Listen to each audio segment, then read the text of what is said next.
Hello everyone, welcome to Making Space, a Diversity Dialogue, and I'm your host, Cole. This is a biweekly podcast where together we'll have questions answered about socially sensitive topics while learning about how to create lasting relationships with diverse people.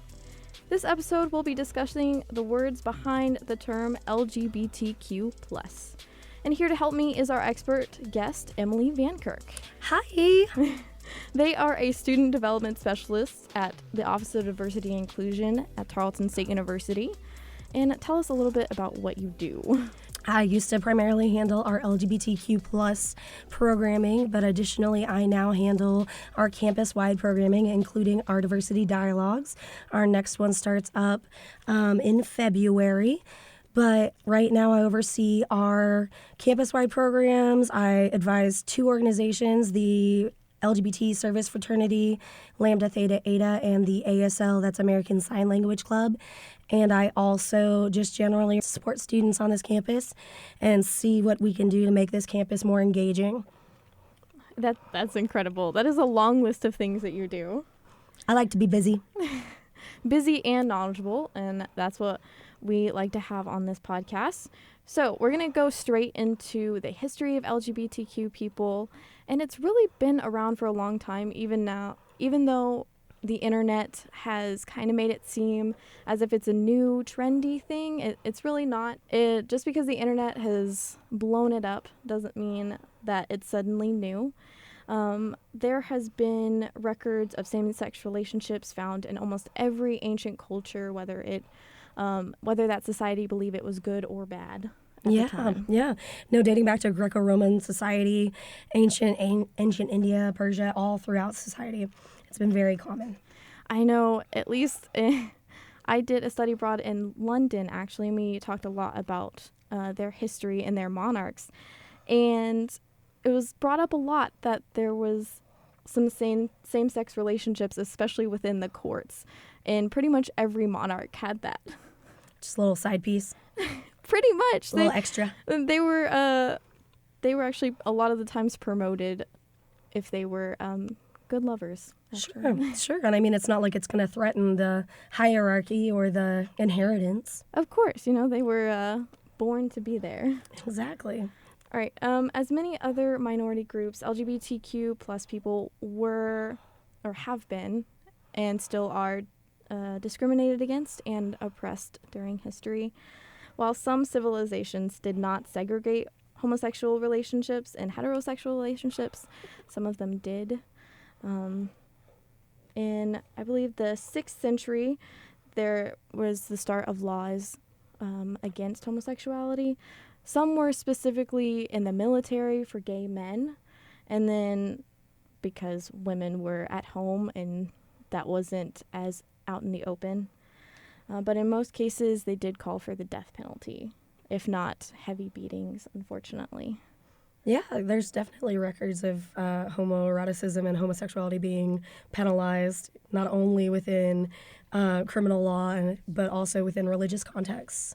Yes, unfortunately, with the spread of biblical influence, it seemed to be more common to have homosexual people beaten and killed. It's prominent in a number of religions. I don't want to say that it's particular to anyone. However, there are some religions in which it's seen as very, very holy to be LGBT or to be queer. For example, within certain indigenous populations and cultures, there are religions in which it's venerated to be seen as LGBT. Oh, I didn't know that. Yes, absolutely. It may not be within a context that is typical to Western American identity, but some two-spirit identities, which are very, very exclusive to Native American First Nations peoples, are highly, highly respected and seen as inherently wise positions that combine or go beyond containing the powers of the feminine and the masculine. So a lot of times we can get hung up on the fact that in some cultures and in some religions, the LGBT identities are looked down on, but in some cultures they're respected. That's really cool. That's really cool to know because you don't see much of that, or at least it's not brought up very much. Yeah, it just depends what lens you're looking at it from. I think we're going to move now into the people who are associated with LGBTQ plus. And I think the first one we're going to go to is not a household name, but it is of a German and Jewish doctor, Magnus Hirschfeld. Hirschfeld. Oh my God, Hirschfeld. Not enough people know this name. This man is revolutionary. If this man's work had remained publicly known and available, the modern state of trans rights would be 100 years ahead of where it is right now.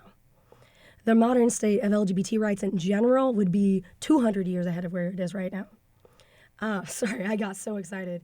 But this man was so ahead of his time. He was doing research on LGBT identity decades before people were even willing to look at these people and treat them like humans.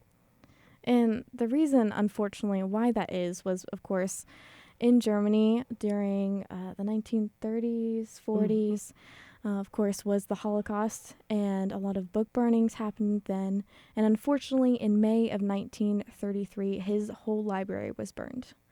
And all of that research, all of that time and effort, and the forethought of knowledge just was gone. Absolutely destroyed. But what remained, what was still known of his work, was used to support what we do now currently. So his influence lasts. Right. Now, following World War II, the gay rights movement started to gain a louder voice. It was still around, of course, before then, but it started to get louder. There were a lot of protests, and there was one prominent event in LGBTQ plus history. It's one that a lot of people already know about. It's one that's talked about the most, is the Stonewall riots in 1969. And this was a riot that began after a series of police raids and poor treatment of the patrons at the Stonewall Inn, a local hangout for transgender individuals, sex workers, and other LGBTQ folks. Do you have much to say about that, Emily? There's tons to say, I know. Oh my gosh. That is an amazing, amazing story, and it's very central to the identity of the movement, and it's not even the first major riot. Right. It's actually a little bit later than a lot of the things. In my research, there are just lists upon lists upon lists of activism that happened way before Stonewall, and I didn't know that. It's just the tip of the iceberg. It's the one that took off the most. And that's not to downgrade Stonewall at all. It's an amazing riot, and I'm so glad that it happened. It sounds so weird to say that, but it made something happen, but it took so much to get there. There were the Compton cafeteria riots that happened years prior in, I believe, 57, 53. Sorry, it's been a while since I took my history courses. That's okay. But the thing about activism and advocacy is that it's not something that happens overnight. You have to stay consistent. You have to stay passionate. You have to keep fighting and trying in the face of no results. And Stonewall wouldn't have happened without Compton. And we wouldn't be here without Stonewall. Right. We wouldn't have Aubergelle v. Fell. I think that's the correct. That should be the gay marriage. That should be the gay marriage laws, y'all. But if it's not, please forgive me. Not a lawyer. It was fairly recent, but a lot of things have happened. Yes, I've slept since then, and I'm on some serious decongestants. But the point is that Stonewall made things happen because these people, these women, these men, these non-binary folks, these sex workers, these office workers, these poor people, these homeless people, these starving people said, no, we're just trying to have a drink, y'all. Leave us the hell alone. And if you won't leave us alone, we will make you. Yeah, I think that's a really important point to bring up. It wasn't because they were doing anything. They were just chilling in a bar. It just was illegal to have a gay bar, y'all. It was illegal to have a gay bar. It was illegal to have a gay bar. So the police came and raided it because there were gay people there. That's what happened. People. Right. People were gay in public, so the police came. It's too much. And of course, in my research, it's not in my notes here, but gay bars existed long before this, and unfortunately at that time it was criminalized to have one. It was a huge moment in LGBTQ plus history, and it wasn't something that it wasn't spurred from anything they did wrong. It's just them being people, unfortunately. Yeah. They shouldn't have had to fight to have a beer in public. I mean, not in public, but the same kind of public that I would get to. Right. All right. And now, of course, we talked about how there are a lot of things before Stonewall, but now we're going to go forward to about the 1980s, where the term LGBT started being used. Now, I couldn't pinpoint an exact date, but the range was the 80s and the 90s when that started being coined. And that was coined by activists, correct? Yes. So something to be understood is really that there wasn't a lot of joint activism between LGBT men and women for a really long time. It wasn't seen as a cause that was shared, and it really wasn't seen as a cause that was shared between lesbian and gay men and trans people. It's only been seen as an inter-community cause for the last 30 years, if that. That's so incredible, because when you think about it, a lot of the phrases that we throw around is, the community. Right.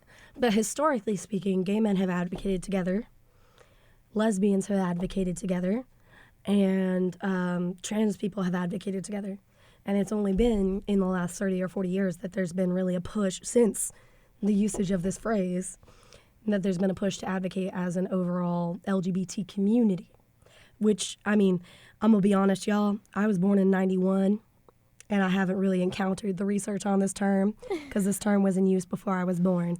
Right. But I would have to guess that this was an intentional piece of effort in response to the AIDS crisis, considering that during the 1980s and 90s, much of the cis, straight, heteronormative culture was choosing to turn a blind eye to the AIDS crisis in the United States.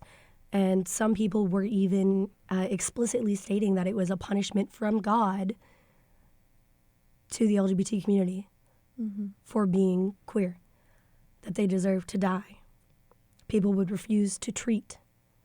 Nurses and doctors would refuse to treat individuals in hospitals.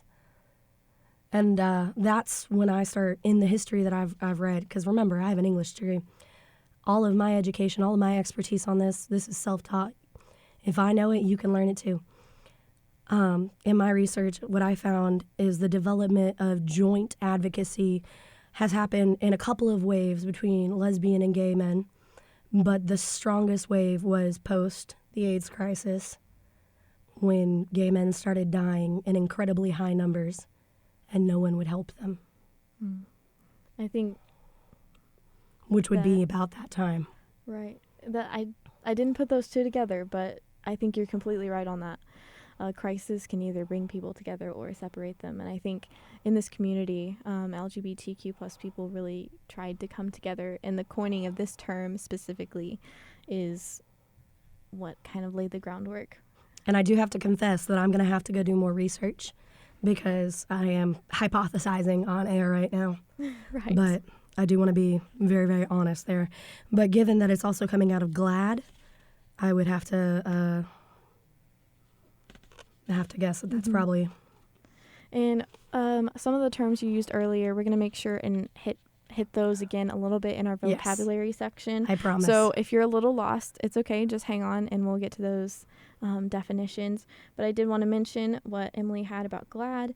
In 2016 is when the LGBTQ term was coined, and that was made official by GLAAD, and GLAAD is the Gay Lesbian Alliance Against Defamation. And I believe defamation is just words against or hate speech. Yes. So to defame is to degrade someone's character. Right. All right. Now, as I talked about vocabulary a little bit, that's what we're going to go over. And I think the first one we're going to cover is ally. Now, of course, ally is used in a lot of different terms and contexts. So ally in the Webster's definition is to enter into an alliance or build a relationship. But in this context, it's going to be a little bit different, and I'm going to let Emily explain that because they are one of the people who coordinates Ally training here on the Tarleton campus. Thanks.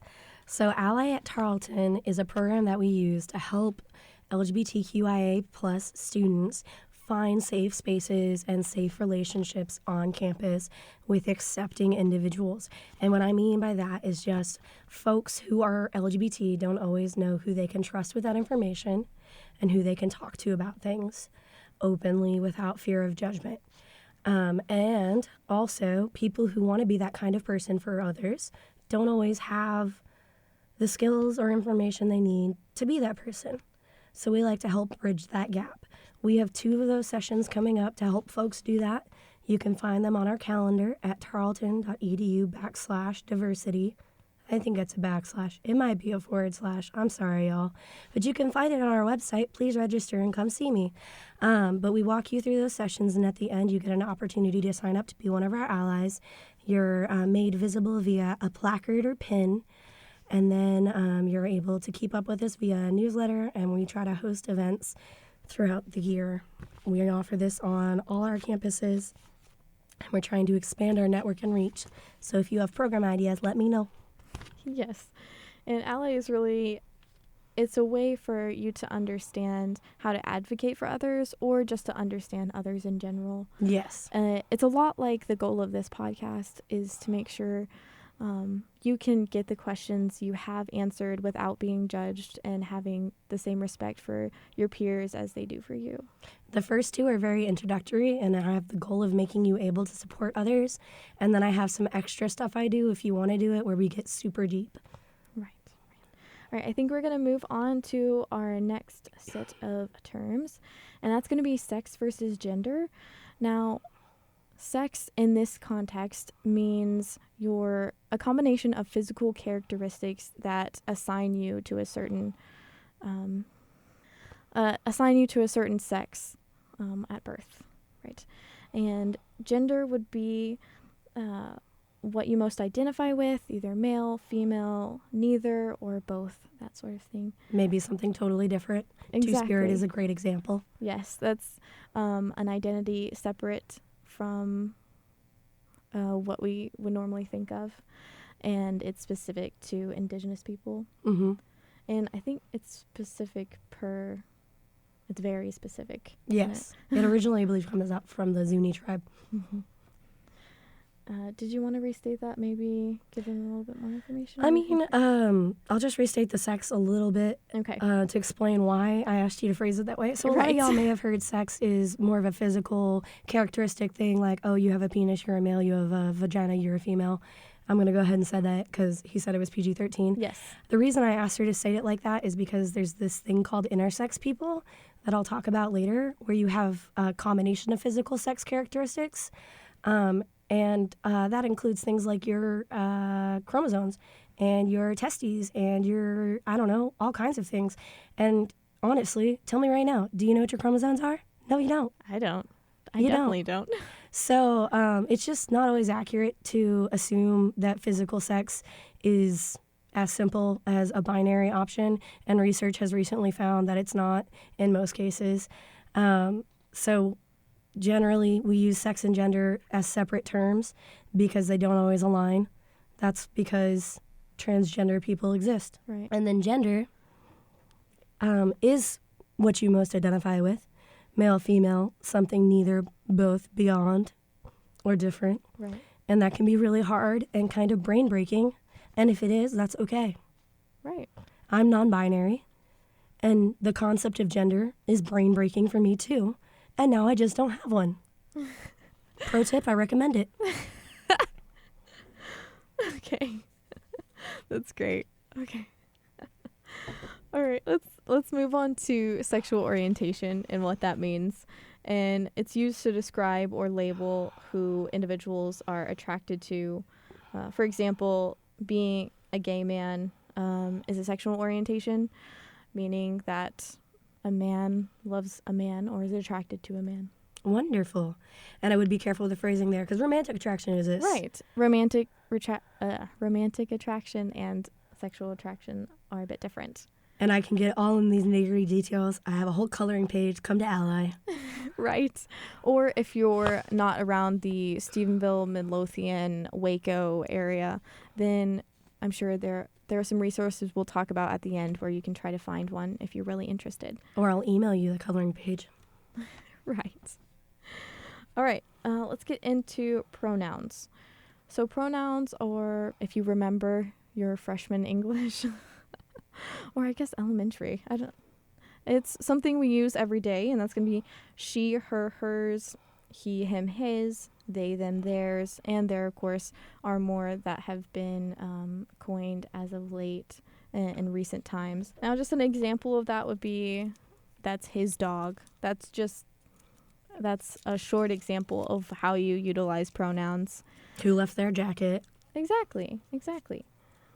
And we're going to move on to pride. I know you wanted to talk a little bit about this, but it originally began as a protest for gay rights and now has become a parade and celebration and a community gathering. So it's actually a memorial of Stonewall that was started by a friend of the individuals who were at Stonewall, Brenda Howard, who is a bisexual woman. So I just like to mention that wherever I can. Of course. Because she was a bisexual woman who is married to a man, and a lot of times straight passing bi women, or as I like to call them, bisexual women. Right. Because I don't understand why we always have to do that to bi women. They're bisexual all the time. They never stopped. They always were. Sometimes get asked about their position and placement in the community, particularly when they date men. And I think, they belong at Pride. They started it. That's it. That's all I have to say. A bi woman started it. They belong there. Right. I think that's very important to mention. I'm just petty as a former bi woman. All right. I think we're going to go on to our guest highlight, and that's where Emily is going to talk to y'all a little bit pretty much about everything and the words behind the letters of what we currently use, LGBTQ+, and they have a lot more letters that I'm unsure about. So they're going to tell you what each letter means and a little bit about the person the letter is referring to. Wonderful. And I did add some extra ones because when we talked about our notes, I was like, ooh, I want to talk about this, and this. Is that cool? Yes. But we'll start with the acronym. So what I have for y'all is LGBTQPIA. And I'm going to throw in some freebies. I'm going to add S and C. So I want to define cisgender and straight for y'all today, too, because y'all belong in my community, even if you're not in the rainbow community. Right. All right? So let's start at the top. Lesbian. Lesbian is our L, right? Right. So a woman who is emotionally, romantically, or sexually attracted to other women. Pretty simple. Yeah, pretty straightforward. A girl who likes girls. A lady who loves ladies. A sapphic, right? Gay, a person who is emotionally, romantically, or sexually attracted to members of the same gender. Also specifically used to refer to men who like men. Bisexual, a person emotionally, romantically, or sexually attracted to more than one sex, gender, or gender identity, though not necessarily simultaneously in the same way or to the same degree. I think that one has... I put it in my notes. We wanted to mention there are kind of two different definitions of that one. Yes, and there are some different ways people like to use it. We've heard that it's bisexual means someone who is attracted to both men and women. And then, of course, there's that one, which I kind of like a little bit better, where a person is just attracted to two genders. Yes, two or more genders, same and different gender. Exactly. Yeah, so a lot of times it seems like the majority of people land on the same or different or two or more genders, and that is inclusive of men and women. So you can be bisexual and be attracted to men and women. There's nothing wrong with that. It could mean that you're attracted to men and non-binary people. Sure, absolutely. And I prefer to go with the more inclusive definition in my work simply because it's more useful for me. I'm not going to police somebody else's usage of it for themselves, but in my work, I work with so many people that it's more useful for me to use the one that's more inclusive. Right. But yes, some people do use it a little bit differently. Next in my little alphabet soup, I do have transgender. Just as a note, some of y'all may have been expecting to hear transsexual. That's an older term. It's very popular in the UK. Some people in the US like it a lot to use for themselves.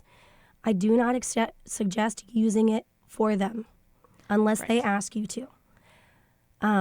Other people might use it for them, but a lot of times it's a big no-no. So transgender is the preferred term in the USA right now. A lot of it, in the past, transsexual has been used as a slur against transgender people. So it's, right, like you said, it's preferred that transgender is used unless they ask otherwise. And they normally have a good reason for using that term. And if you are ever curious, a lot of the times, if you're good enough friends or if they're open enough, they'll let you know what the reason is they use that. Yeah.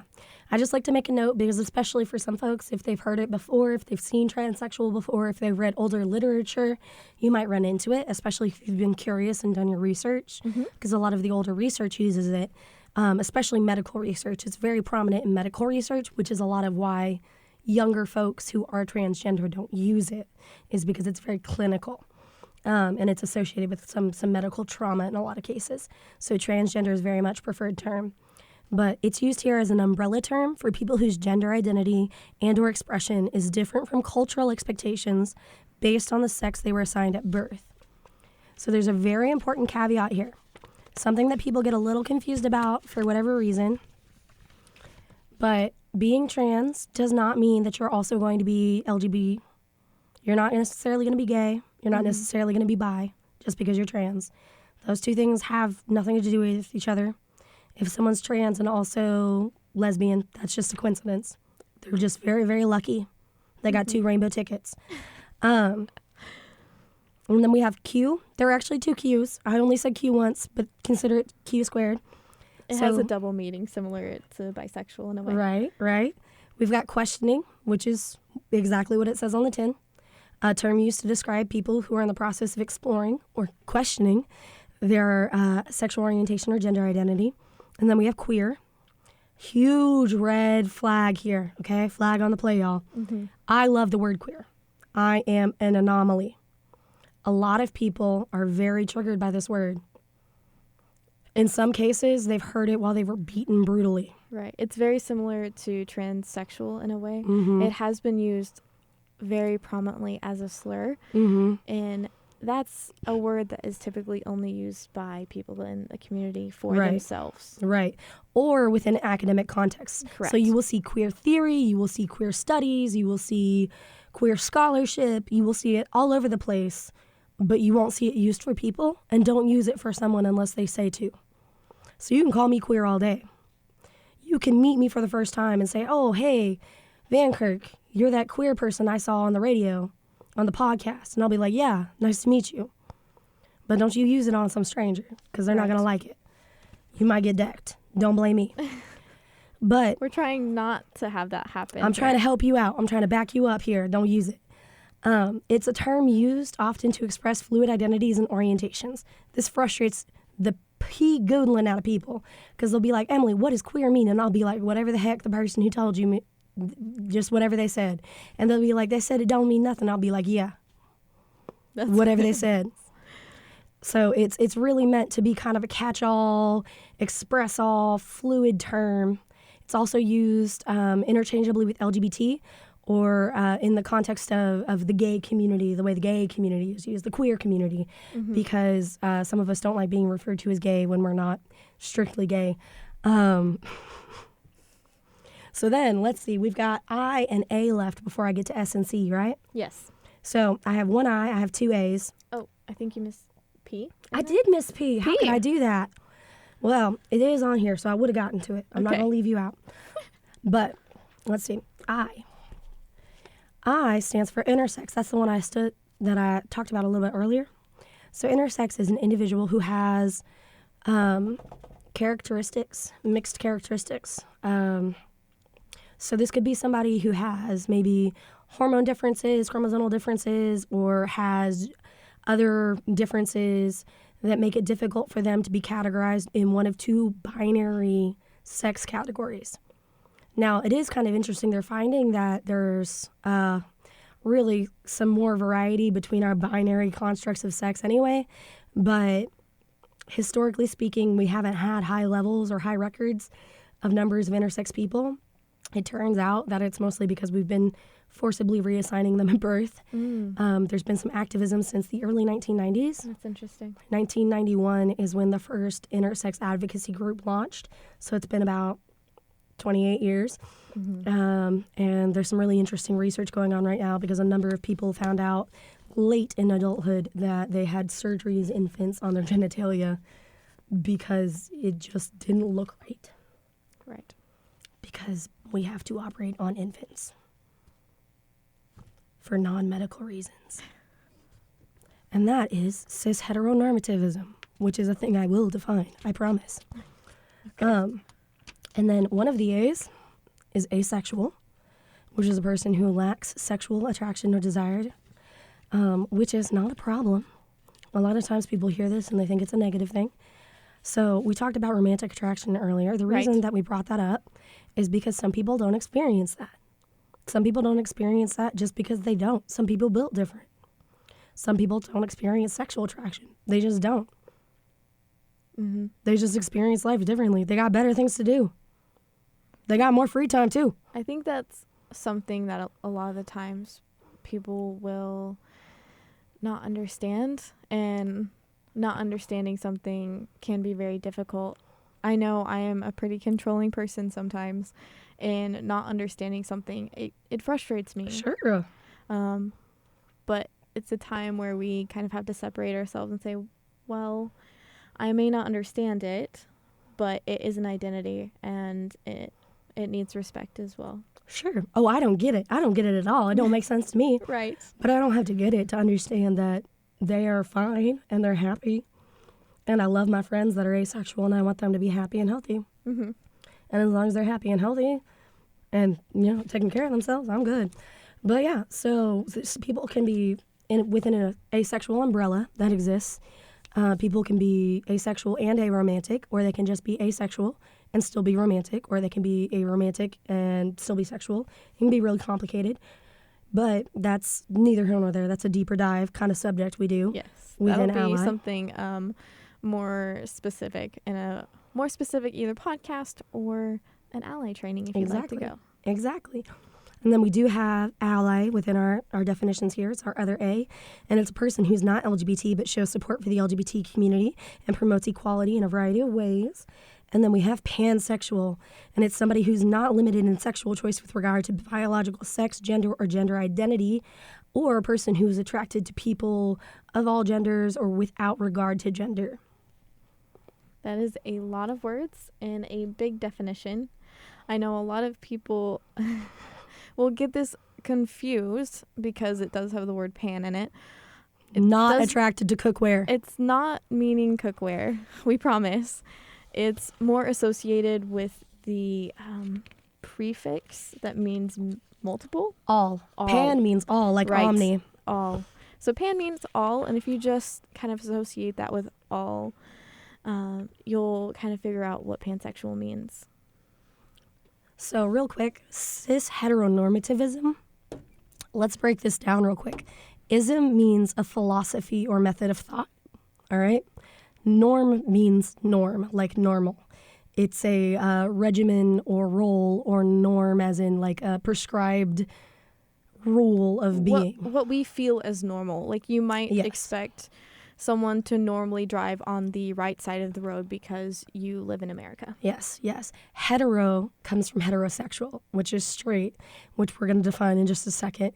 And cis comes from cisgender, which I'm going to define in a second.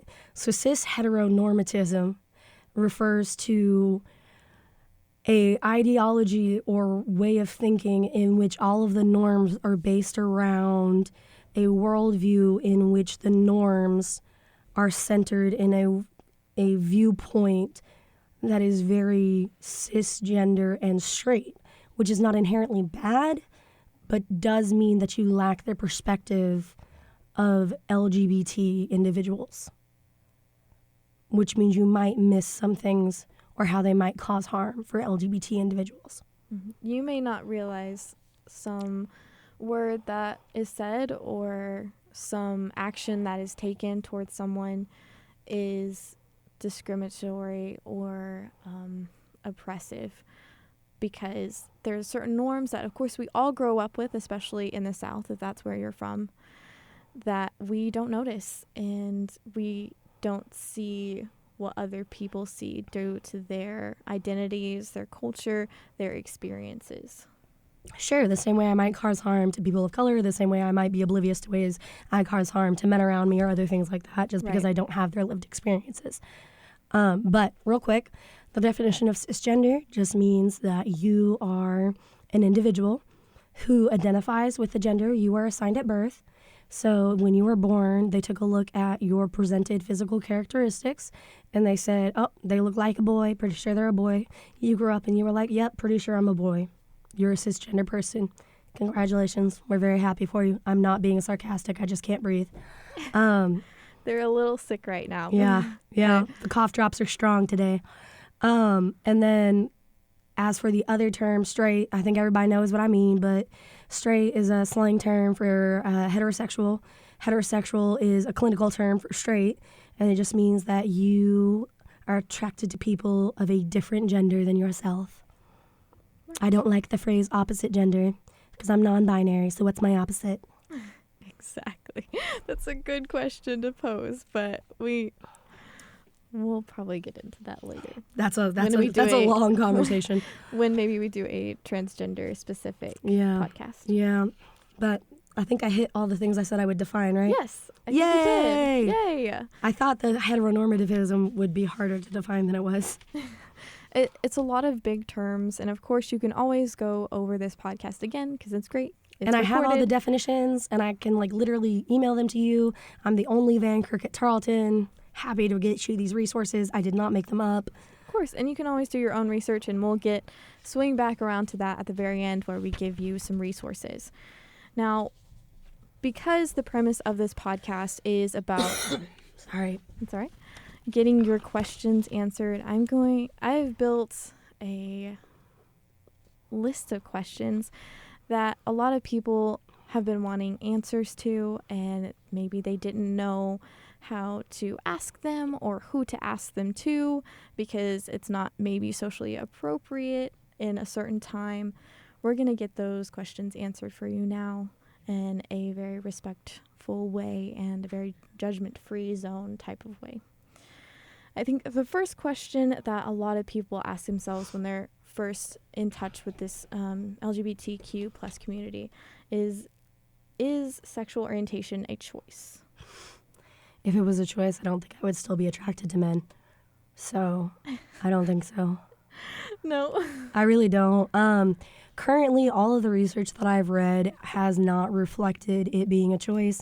And also, if it was a choice, then conversion therapy would have much higher efficacy rates. So I really don't think so. Right. It being a choice, it would cause a lot of harm to oneself if you made that decision. Yeah. And I mean, also, if I wasn't, it sounded like I was joking earlier, but I'm not. I really don't think it's a choice, because if it was a choice, I feel like people would choose differently. Mm-hmm. Right. All right. Now, we talked about transgender identities and all of that and pronoun usage. If you aren't supposed to assume someone's gender, what are we supposed to call people, address people? Who said you're not supposed to assume someone's gender? Well, No, I mean, everybody categorizes everything all the time. No one ever said you're not supposed to immediately categorize things when you see them. People just said you're supposed to accept correction when you're corrected. I didn't think about it that way. Yeah. I'm not asking for people to immediately look at me and know I'm non-binary. I'm asking for people to stop calling me ma'am when I ask them to stop. Does that make sense? That does make sense. Because I see strangers all the time and I go, oh, that's a really hot lady.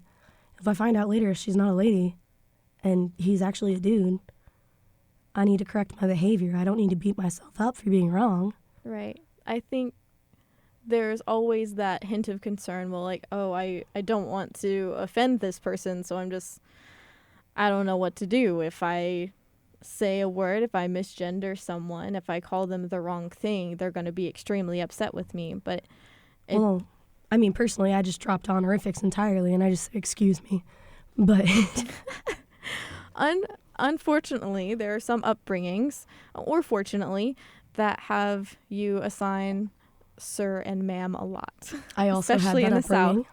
Yes. And I'm that from is, Grayford, Texas. I get it. it is something that is used as something to say politely, and that's great. But you're right. Maybe it's just a way of communication that we need to change. Excuse me. Pardon me. Excuse me. Excuse me. Pardon me. Hello. Good afternoon. Right. Can I bother you for a moment? Right. There are plenty of ways to be polite to me without saying ma'am.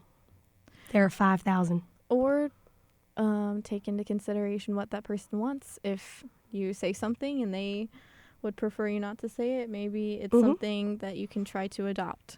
And on the flip side of that, as a trans person who presents in a way that I know is not always obvious, I don't bite people's head off when they miss or ma'am me, especially if I'm in a context where I know that they don't have a way of knowing. Most people aren't going to. I feel like a lot of times, I feel like this is a loaded question sometimes. Mm-hmm. So it's not about assuming. It's about accepting correction if you're given the opportunity. Because 9 times out of 10, if you're in a context where you're not going to have the opportunity, don't worry about it. Mm-hmm. If it's the drive-through person, don't worry about it. If it's your bank teller, don't worry about it. If it's your friend in the club, maybe take 10 minutes and find out. Mm. That's good. I like that. Now, here's a question that is associated a lot with bi erasure, which we didn't define before, but once I say the question, I think people will understand. Are people who say they are bi, are they just afraid to come out as gay or lesbian? I guess maybe sometimes, but probably not all the time. I said I was bi, 12 years ago. I still say I'm bi. Last time I checked, I'm not a lesbian or gay. So, and I'm not invisible or erased. The bi erasure she's talking about is explicitly the act in which individuals try to erase the presence of bisexual people from the LGBT community by describing their experiences as monosexual, which is to say strictly attracted to one gender. So a lot of times bisexual men are described as gay men, as is the case of Freddie Mercury, an extremely famous bisexual man, or describe the experience of a bisexual woman as straight a lot of the time, or lesbian rather than bisexual. But I would say that even if somebody is just coming out as bisexual on their way to coming out as gay, I don't care, because people have their journeys. Right. And that's okay. But also, people who are bi are bi. Are bi, are bi, are bi. And bi people are real. And biphobia doesn't make that any less true.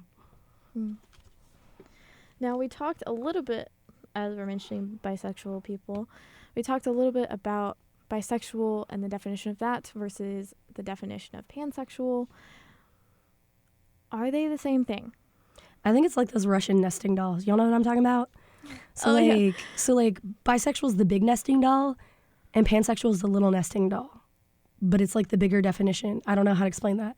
So bisexual is 2+ and pansexual is all, but Right. it stacks up. Does that make sense? Yeah, so if you don't know what a Russian nesting doll is, it's basically a huge doll, and you open it up, and there's a smaller one, and then a smaller one, and then a smaller one. Yeah. So bisexual could be used as an umbrella term. Yes, but not everybody thinks of it that way. Right. So I use both terms to describe myself, but when I was growing up, nobody used pansexual. So for me, bisexual has really strong attachments, and I will probably never stop using that.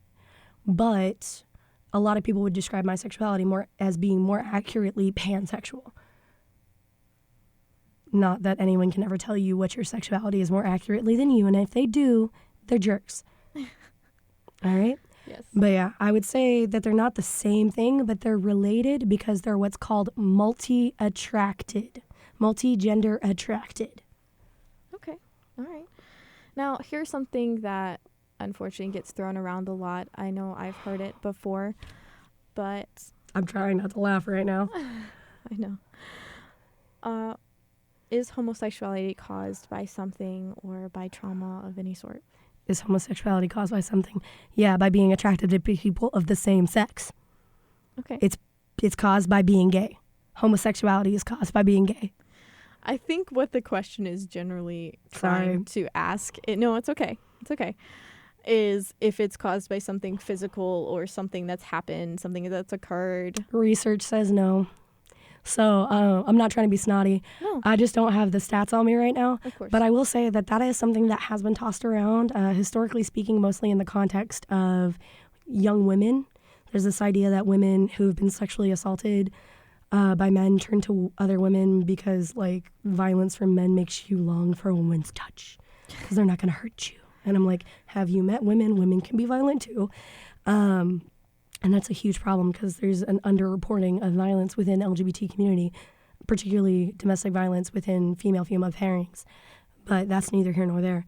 But no, the research would show that there's no correlation between previous trauma and sexual orientation. Okay. I know that's something that a lot of people would have liked to hear cleared up a little bit. Oh yeah, absolutely. And I mean, the research is there, so you're not alone for wondering that. And just because I got snarky about it doesn't mean it's a bad thing to wonder.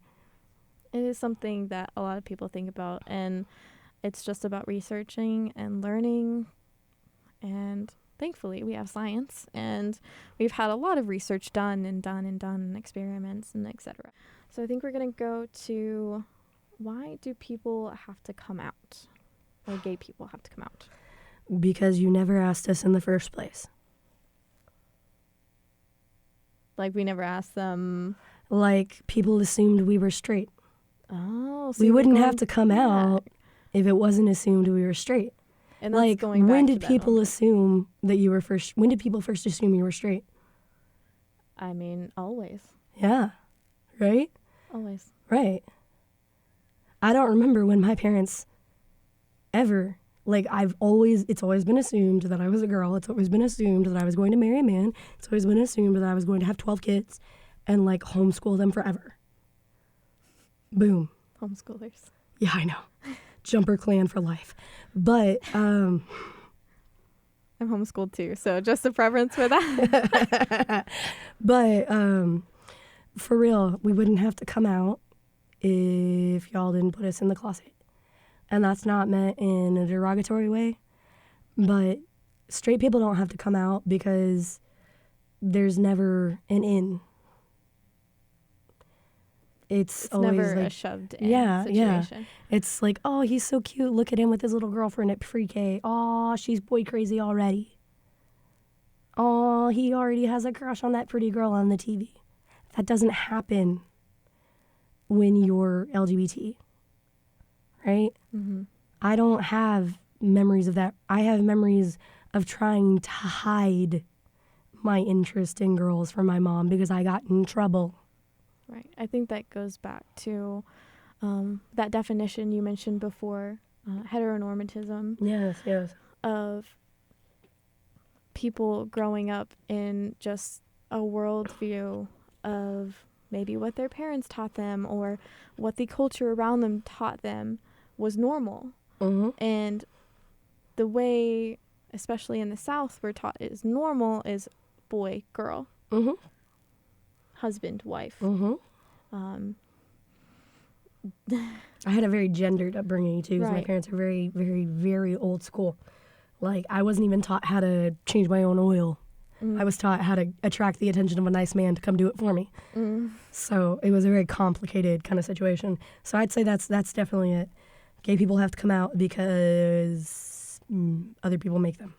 Okay. All right. Now is a question. All right. Why are gay people sensitive about their identity? I would say it's more than just gay people. I would say it's definitely most people in the LGBT identity or in the LGBT community. And I would say that it's because something that is simultaneously a source of great pride and strength, but also vulnerability. It's something that has potentially been a source of great trauma, maybe a source of violence, I know for me, I've been physically attacked because of some of my identities before. I know that some of my friends, some of my students have been brutalized. I know that some of them have been put into violent situations, have been kicked out of their homes. And some of them haven't. Some of them have never had an experience like that whatsoever. So we've been all over the place. Some Each of us, person has their own experiences. right. But it's a huge part of their life. And for some of us, it's just the excitement of finally being in a place where we're ready to talk about it. The first time I was able to openly talk about having a girlfriend, I mentioned her probably 4 times a day, every day for 3 weeks. And I don't even see her but once every month. Right.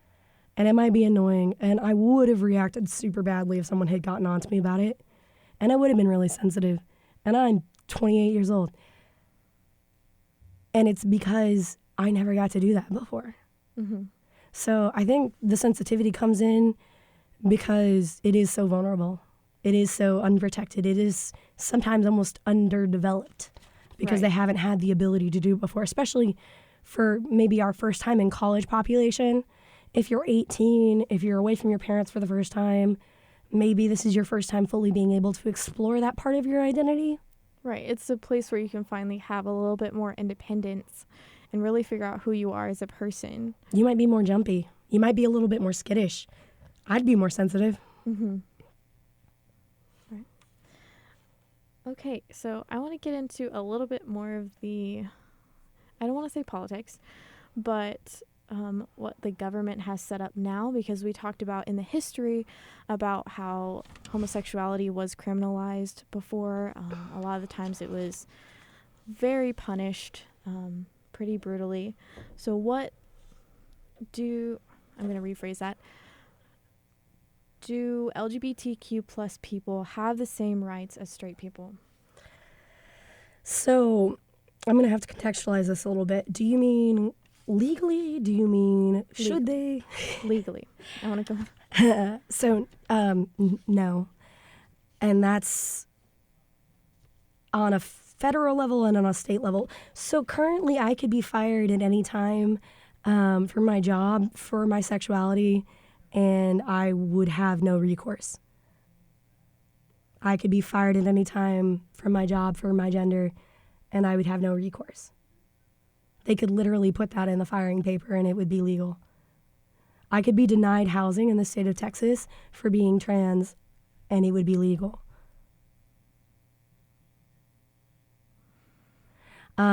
We're currently, and I might be mistaken, so please do not bite Cole's head off in the comments. But currently, I believe in Texas, we're not allowing, we're allowing certain adoption agencies to not allow I did hear about that. LGBT persons to adopt. While we have a huge backlog of children who need adoption, Right. a number of LGBT, primarily LGB, if I'm going to be honest, because we don't even employ a number of trans individuals, but a number of LGB educators in Texas public education have lost their jobs for things like admitting they're married to a woman in public. Think Mansfield. If you want to Google it, she's still fighting it in court right now. She had a picture of her wife on a slideshow. La gasp. And it's really one of those things where people want to be like, oh, well, you're allowed to get married now, so be happy. But we still have people dying, and we still have trans women dying, and we still have trans men dying, and we still have people getting gay bashed, and we still, it's not enough. And that's about as political as I can afford to get right now. So It's very unfortunate that a lot of people think it's just gone now, the discrimination and the oppression. And that's where people like you guys, our listeners, come in and are like, well, I kind of want to know these answers to these questions. I don't really know who to ask, but you can always listen to this and get those answers and kind of expand what you thought the world looked like a little bit. Millennials and Gen Z have the power. Everybody else is aging out. And honestly, millennials, we're not doing anything. So Gen Z, y'all need to do something. So I think for our final question, we're going to go to, if the listeners do have friends or family that they know of in the LGBTQ community, how should they approach this? I think that it's really important to come in with an open mind and make it obvious that you want to listen. Sometimes people are going to tell you things that aren't going to make sense to you, and it might just take time to process. Sometimes you might have to do a lot of outside research. Sometimes you're going to have to make sense of it without them, which sucks. It can be really hard, but they're not going to be able to explain it to you, and that's okay. If you need help, I'm a resource. Even if you're listening to this and you're not a student on campus, or if you're not a student on any of our campuses, you can email me at vancrook@tarleton.edu, and I will help you make sense of it, okay? But listen, be kind, and ask questions. But do it in private, you knuckleheads. It's better, I think, to have that one-on-one, or if there's a person you're very comfortable with talking to it about it.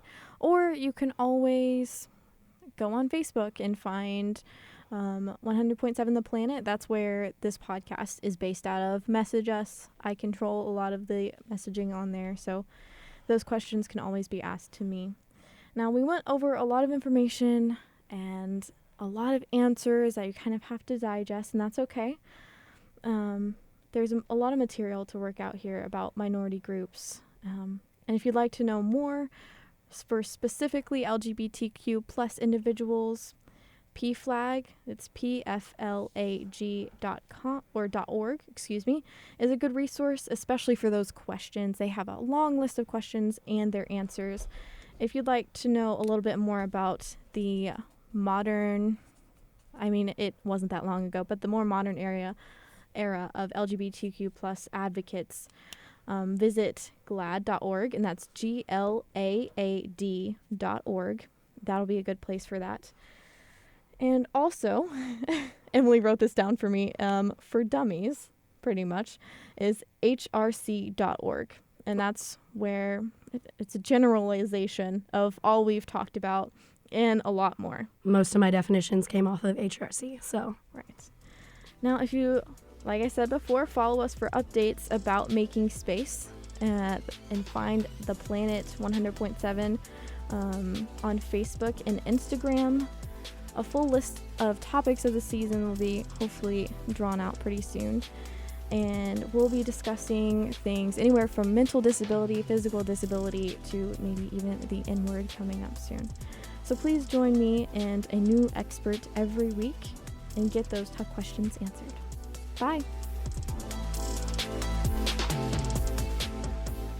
This has been a Tarleton Radio Network podcast with production from AJ Heyer and Taylor Welch. Find more great shows by searching Tarleton Radio Network wherever you get your podcasts.